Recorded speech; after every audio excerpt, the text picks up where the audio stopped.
రేవంత్ రెడ్డి ప్రభుత్వం రాష్ట్రంలో స్వేచ్ఛను హరిస్తుందని అన్నారు బీఆర్ఎస్ వర్కింగ్ ప్రెసిడెంట్ కేటీఆర్. సచివాలయానికి కూతవేటు దూరంలో ఉన్న అంబేద్కర్ విగ్రహానికి నివాళులు అర్పించే సంస్కారం లేదా అని సీఎం రేవంత్ రెడ్డిని ప్రశ్నించారు.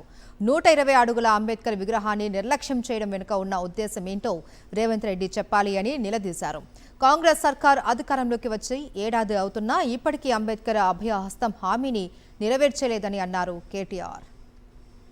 ప్రపంచంలోనే అతిపెద్ద విగ్రహం మన హైదరాబాద్లో ఉంటే, నీ సెక్రటేరియట్కు 4 అడుగుల దూరంలో ఉంటే నీకు అక్కడికి వెళ్ళి నివాళులు అర్పించే సంస్కారం లేని ఒక కుసంస్కారివి నువ్వు అనే మాట కూడా నేను విజ్ఞప్తి చేస్తా ఉన్నాను. అంతేకాదు, ఈరోజు భారత రాష్ట్ర సమితి తరపున డాక్టర్ బాబాసాహెబ్ వర్ధంతి రోజు సూటిగా ముఖ్యమంత్రి గారిని కొన్ని ప్రశ్నలు నేను అడగదలుచుకున్నాను. డాక్టర్ బాబాసాహెబ్ అంబేద్కర్ విగ్రహాన్ని 125 ఫీట్ల విగ్రహాన్ని నిర్లక్ష్యం చేయడం వెనుక నీకున్న ఉద్దేశం ఏంది?